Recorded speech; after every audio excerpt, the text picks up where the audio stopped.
नारी सशक्तिकरण हिसाब से नारी को से जो मनोनीत कर बहुत खुशी। मो हस्बैंड जड़े पॉलिटिक्स प्लस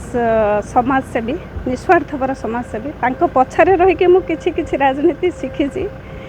हाथ धरिकी भी मु राजनीति भी पाद देती आग को बहुत सहयोग से करेंगे कहीं हाथ छाड़देले मु कि नुह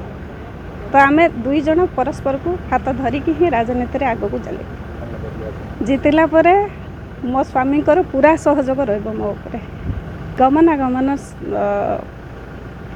गमनागमन प्लस स्वास्थ्य प्लस शिक्षा एगुड़िक सब रहा मौलिक समस्या गुड़िक जी माननीय मुख्यमंत्री द्वारा से गुड़ा सब आम सहयोग कर लोक मन जितवा डोर टू डोर बुलवा पड़ो प्लस छोट छोट मीटिंग करने पड़ो बैठक बसवाक पड़ो जेहेतु सी मोर परिवार तो मत कष्ट करने पड़ो।